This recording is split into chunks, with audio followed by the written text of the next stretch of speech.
Hello, we are the NASA Seas Mars Exploration Team for 2022, and over the course of the past 2 weeks, we've researched and designed a Martian mission and base for sustained habitability on the Red Planet, which we are honored to share with you today.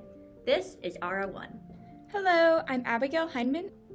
My name is Brogan Kirsch. Hi, my name is Harper Clementz. Hello, I'm Maeve McCosh.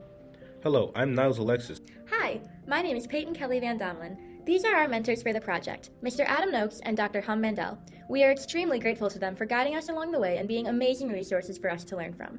The second closest planet to Earth, Mars has captivated astronomers for centuries. On July 20th, 1976, the Viking 1 lander took the first picture of Mars from the surface. We saw striking similarities between the red planet and our own. From colossal mountains and canyons to dry riverbeds that appear to have once contained water, Mars could contain evidence of life locked inside of its ice sheets, hidden beneath the surface. The objective of our mission is to create a sustainable, affordable, and livable platform for human habitation on Mars through the use of the latest technology. Utilizing advanced material science and computer-automated design in an effort to refine and improve our ability to design, we've been able to create an extraterrestrial base that will allow a crew of 7 and an emergency crew of 14 to reside on the surface of Mars for 800 days. In an effort to create our base, we encountered various design challenges. This includes the harsh Martian environment, the general lack of local resources, as well as the time constraints of the mission itself. Each day as the sun rises above the Martian horizon, the surface is bathed in radiation, as much as 40 to 15 times more than Earth. This results in a need for radiation shielding for anyone who wants to safely travel and stay on the surface of Mars. In addition to radiation, the Martian regolith contains perchlorates. This makes contact with the soil, as well as anything grown in it, hazardous to human health. While Mars does have an atmosphere, it is only 1% of the pressure of Earth's, making it close to a vacuum. Not only this, but the vast majority of the composition of the atmosphere is carbon dioxide, necessitating a pressurized living space. To cope with the space and the weight requirements, the use of an inflatable hab will require the ability of the structure to maintain shape while both pressurized and unpressurized. The use of external structural support allows this to be achieved. Despite all of these challenges, the Mars environment isn't our only adversary. The mission requirements, including time, space, weight, and other factors, were all challenges to overcome. To meet these requirements, as aforementioned, an inflatable base design was used. Finding material that could withstand the pressure and block radiation was not easy. We eventually settled on PMMA, or polymethyl methacrylate double layer, with graphene sandwiched between as the base material, coated in Teflon, Dacron, and nylon. This provides a good mixture of tear resistance, strength, and radiation protection. The following slides show the steps to our design process. Before coming on site, we split into research teams to ensure we understood all aspects of our projects so that we could immediately dive into brainstorming in person. We had the outer team who looked at base designs, how we would supply power, the environmental factors we needed to consider, and how we would communicate. The inner research team, which focused on the inner components of the project, with a focus on eclipse and other systems to support life, such as further water processing and greenhouses. And lastly, our humanitarian researchers, who looked at mental and physical health factors, what medical systems we would need, and the best foods to bring and grow. We later applied this research in the next steps of our design process. To get our base to Mars required us to structure the design to be easily compactable while still retaining its structural integrity. Our original plan relied on 5 SLS rockets carrying condensed components of the base.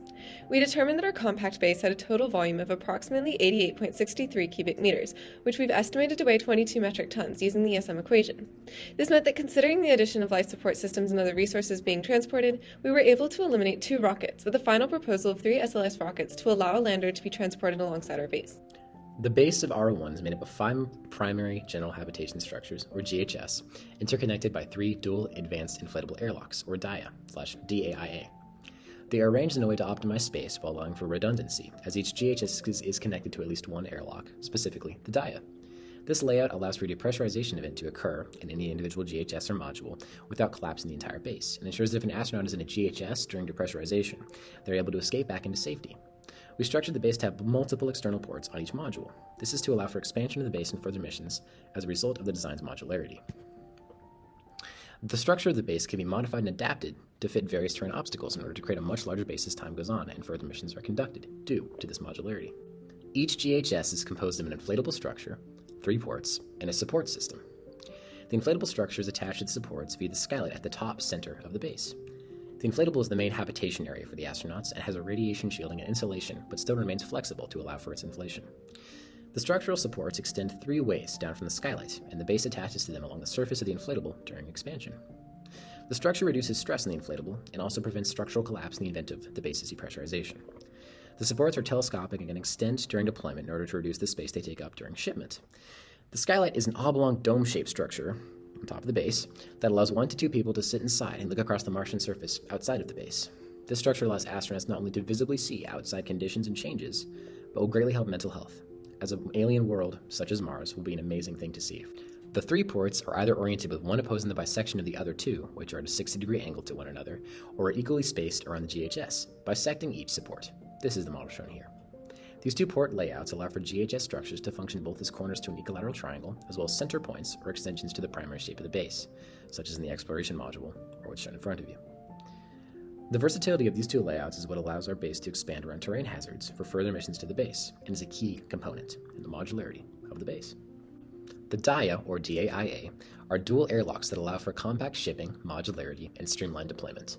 They are composed of a central metallic structure that allows for storage en route to Mars, as well as a place to attach other modules through a port on either side, and a port on each end. The inflatable aspect of the base are 2 accordion-like inflatable structures interconnecting each side of the DIA to its center, as is shown in front of you.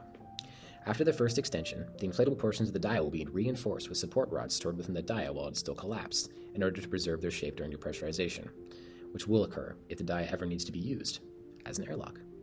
Each module has its own deployment system, every module interacting with the next. The GHS will deploy to the surface of Mars in a few primary steps. They will begin compressed for flight, as is shown here. They will then be lifted by a rover present at the landing site and fold outward. This is also shown. From there, the supports will telescopically extend, allowing the base to stand on its own without rover support. The base will then, finally, partially inflate to allow for easy attachment to the DIA modules. The DIA will fully inflate, as is shown, to allow for connection to the GHS. The partially inflated GHS will be able to contour based on where the ports are moved. This will allow for astronauts to easily attach the GHS and DIA together once they arrive. To aid in the design and development of our base, we utilized 3D design software. Specifically, we used Autodesk Fusion 360. Through the use of iterative design, we were able to model the exterior of our base and our crew quarters. Integrating our design into Fusion 360 allowed us to use features such as its advanced design tools and rendering tools to create realistic renditions of our exterior and sections of the interior of our base. Starting with the main inflatable module, I proceeded to create the skylight as well as the external support beams, primarily responsible for the shapekeeping and support of the base. After this, we created the preliminary inter-hab tunnel design and eventually added support legs. Finally, we created a design with all habs fully integrated and connected in the final triangular 4-hab configuration. One major constraint of the software was not necessarily the feature set, but the computing power that we had access to. Mars has an atmospheric volume of less than 1% of Earth's, thus allowing over 250 millisieverts per year to reach the surface. Therefore, any Martian base would need to absorb or block a large majority of the excess radiation to protect the health of the astronauts. Due to the compact and lightweight nature of inflatable structures, the team wanted to find a material which could be woven into or placed between the layers of fabric in our inflatable structure without adding too much extra mass or rigidity. With these parameters in mind, the team discovered that graphene, a single atom thick sheet of carbon, absorbs 98% of the solar radiation, and, furthermore, perfect graphene can withstand 14 million pounds per square inch, which would also aid in creating a pressurized base without the risk of breaking the seal.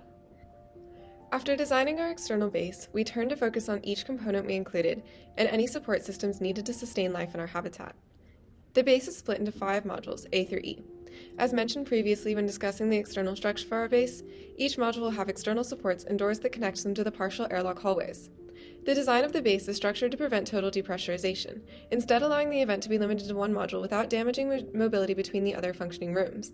Module A will be used as utility storage facility for a majority of the extra supplies and will house the main of our 2 ECLS systems.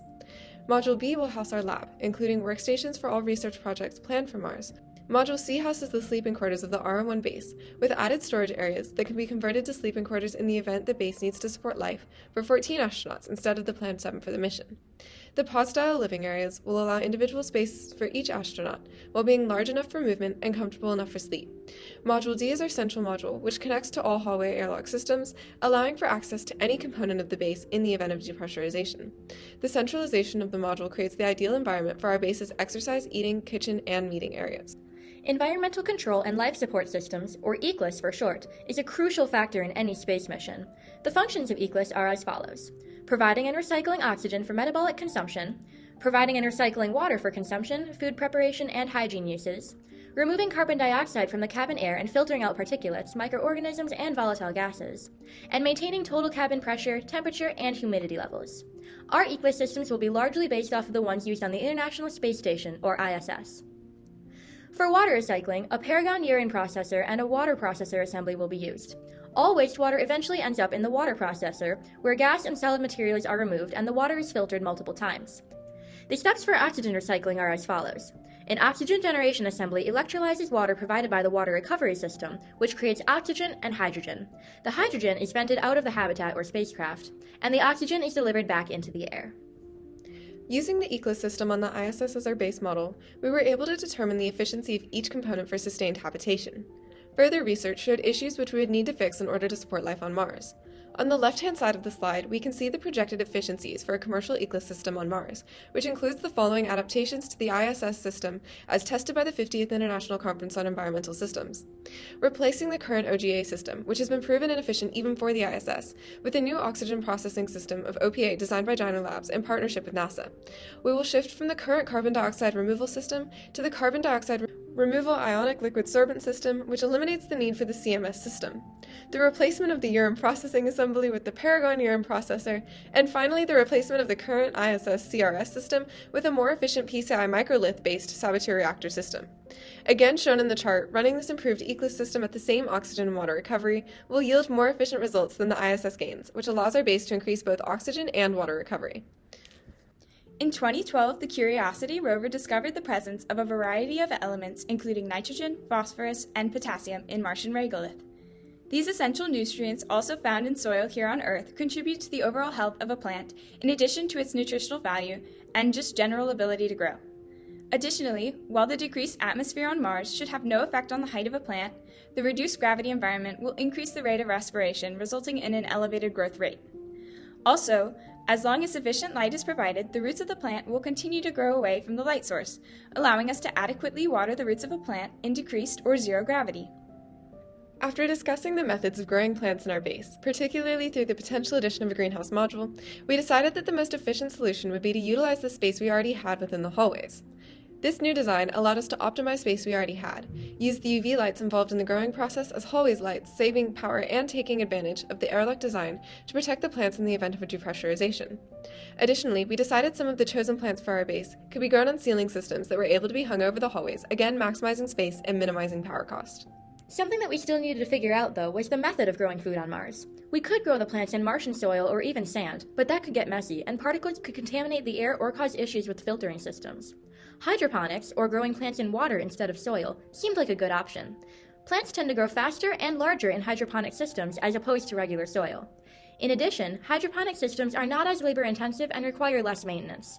However, water also poses the problem of interfering with technology if it spills. Other potential complications of hydroponics, such as mold and algae growth, nutrient deficiency, and plant diseases, pushed us to consider different options. We discovered aeroponics, which is a method of plant growth in which no growing medium is involved. The plants are grown in a closed or semi-closed environment of air and mist.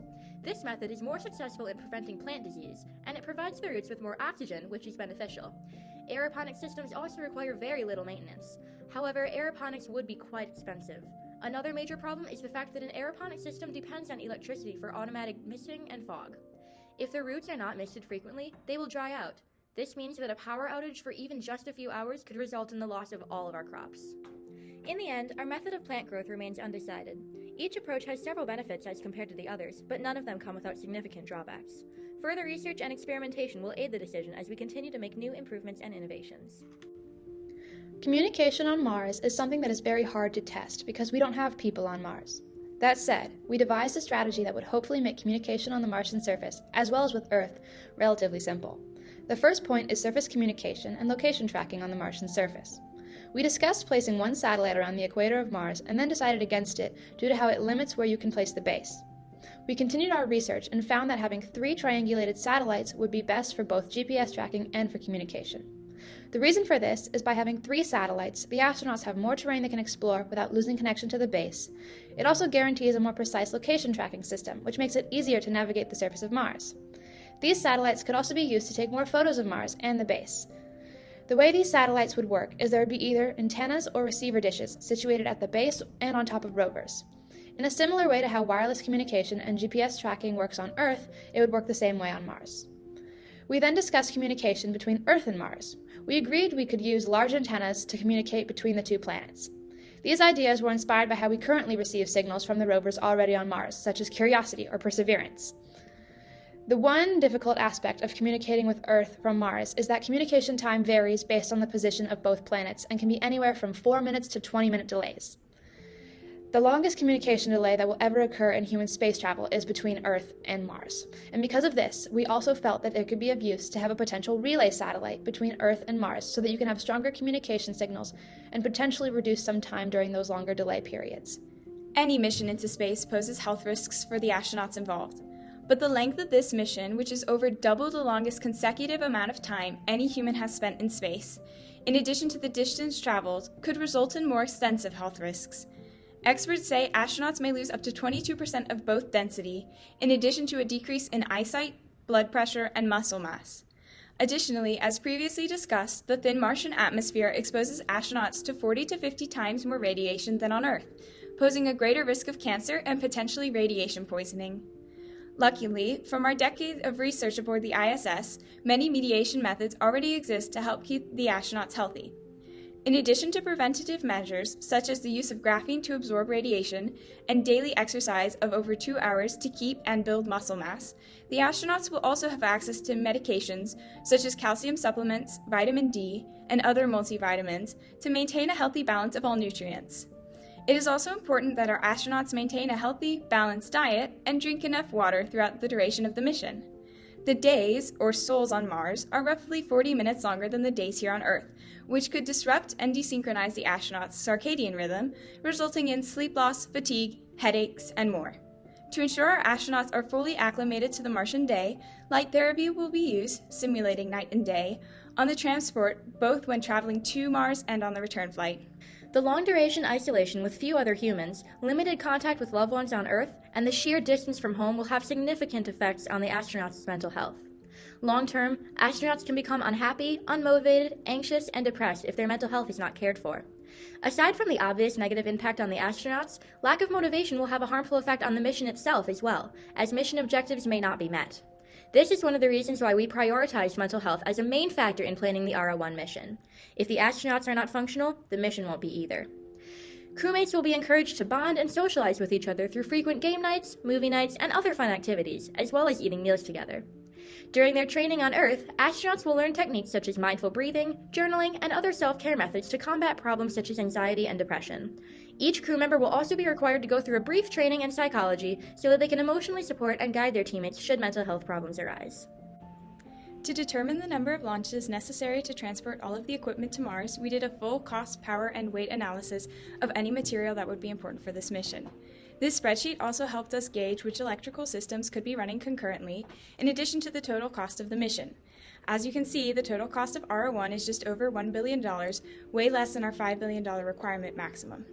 The total weight of all materials being brought is around 70,000 kilograms, which translates to 4 SLS rockets for equipment alone. And out of 40,000 watts available from the 2 primary nuclear reactors, we only plan to use around 33,500 watts, with all of our electrical devices running concurrently. To keep the base powered, we've utilized the kilopower nuclear electricity production system. Our system consists of an array of 3 nuclear reactors. Each nuclear reactor weighs 1,500 kilograms and produces 10 kilowatts. The third nuclear reactor is for use in emergency situations, as the base only requires 20 kilowatts to function normally. The reactor core is made from a uranium-235 molybdenum-99 alloy, which utilizes a boron carbide control rod to control the nuclear reaction and keep it stable. The reactor produces heat which is carried by copper pipes to the Stirling power conversion system. To dissipate excess heat, an array of radiators is mounted at the top. To reduce radiation exposure to the crew and protect against potential damage, the core and Stirling power conversion systems will be buried underground, with only the radiators showing. This reduces weight and cost, as additional shielding is not necessary since the reactors will be underground. As a group, we decided to take our sketches and our 3D rendering and turn it into a 3D print. This meant scaling it down and making something far more simple so that the printer could easily print it in a short period of time. We started this process by creating a sketch to align where everything would go. We then created an actual 3D model on top of this sketch, which had all the pieces connected. We then took these pieces and broke them down into 2 smaller pieces so that we could print it on separate printers at the same time, because if we had printed the whole thing together, it would have been a 12-hour print or more. We had these 2 separate pieces, one being a 7-hour print and one being a 4-hour print, and we printed them as many times as needed. Unfortunately, some of the prints failed overnight due to technical error, and we didn't have time to reprint them due to time constraints. We wish to someday print them again and make this model the way we had intended to. SEAS was an incredible opportunity to work on a subject that I am passionate about with a team of like-minded people and learn from amazing, helpful mentors. SEAS gave us the chance to learn more about space and other STEM fields in an environment where we could include both our creativity and scientific skills. We'd like to thank NASA, NASA SEAS, the Texas Space Grant Consortium, and the University of Texas at Austin Center for Space Research for providing us with this amazing opportunity. We are especially grateful to our mentors, Dr. Mandell and Mr. Adam Nokes. Finally, we'd like to thank Miss Margaret Baggio, Miss Selena Miller, and the rest of the SEAS crew for supporting us and helping us along the way.